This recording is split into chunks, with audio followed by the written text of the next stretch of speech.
ምዕራፍ 21 እግዚአብሔርም እንደተናገረው ሳራን አሰበ፣ እግዚአብሔርም እንደተናገረው ለሳራ አደረገላት። ሳራም ጸነሰች፣ እግዚአብሔርም በተናገረው ወራት ለአብርሃም በእርጅናው ወንድ ልጅን ወለደችለት። አብርሃምም የተወለደለትን ሳራ የወለደችለትን የልጁን ስም ይስሐቅ ብሎ ጠራው። አብርሃምም ልጁን ይስሐቅን እግዚአብሔር እንዳዘዘው በስምንተኛ ቀን ገረዘው። አብርሃምም ልጁ ይስሐቅ በተወለደለት ጊዜ የ100 ዓመት ዕድሜ ነበረ። ሳራም እግዚአብሔርም ሳቅ አድርጎልኛል፣ ይህንንም የሚሰማ ሁሉ በእኔ ምክንያት ይስቃል አለች። ደግሞም ሳራ ልጆችን እንድታጠባ ለአብርሃምም በነገረው በእርጅናው ልጅን ወልጄለታለሁና አለች። ሕፃኑም አደገ፣ ጡትንም ከመጥባት ተቋረጠ።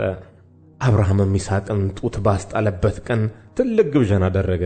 ሳራም ግብፃዊቱ አጋር ለአብርሃም የወለደችለትን ልጅ ሲስቃየችው፣ አብርሃምንም ይህች ባሪያ ከነ ልጇ አሳድድ፣ የዚች ባሪያ ልጅ ከልጄ ከይስሐቅ ጋር አይወርስምና አለችው።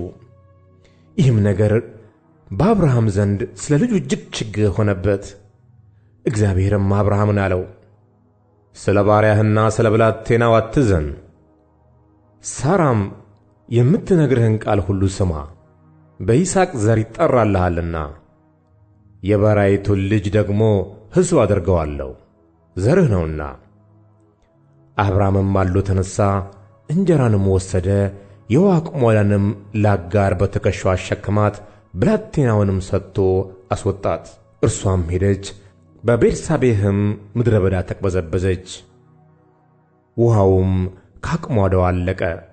ብላቴናውንም ከአንድ ቁጥቋጦ በታች ጣለችው። እርሷም ሄደች፣ ብላቴናው ሲሞት አልየው ብላ ቀስት ተወርውሮ የሚደርስበትን ያህል ርቃ በአንጻሩ ተቀመጠች። ፊት ለፊትም ተቀመጠች፣ ቃሏንም አሰምታ አለቀሰች። እግዚአብሔርም የብላቴናውን ድምፅ ሰማ። የእግዚአብሔርም መልአክ ከሰማይ አጋርን እንዲህ ሲል ጠራት፣ አጋር ሆይ ምን ሆንሽ? የብላቴናውን ድምፅ ባለበት ስፍራ ሰምቶአልና አትፍሪ።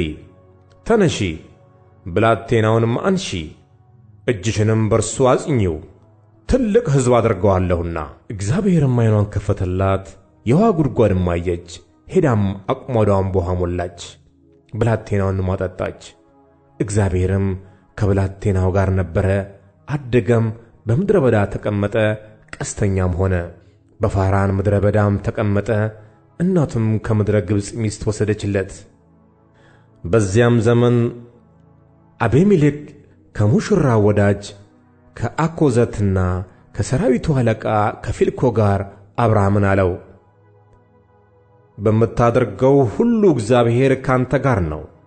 አሁንም በእኔም በልጄም በልጅ ልጄም ክፉ እንዳታደርግብኝ በእግዚአብሔር ማልልኝ። ነገር ግን ለአንተ ቸርነትን እንዳደረግሁ አንተም ለእኔ ለተቀመጥክባት ምድር ቸርነትን ታደርጋለህ። አብርሃምም እኔ እምላለሁ አለ። አቤሜሌክም ባሪያዎቹ በነጠቁት በውኃ ጉድጓድ ምክንያት አብርሃም ወቀሰው። አቤሜሌክም አለ፣ ይህንን ነገር ያደረገውን አላወቅሁም፣ አንተም ደግሞ ምንም አልነገርከኝም፣ እኔም ከዛሬ በቀር አልሰማሁም። አብርሃምም በጎችንና ላሞችን አምጥቶ ለአቤሜሌክ ሰጠው። ሁለቱም ቃል ኪዳን አደረጉ። አብርሃምም 7 ቄቦች በጎችን ለብቻው አቆመ።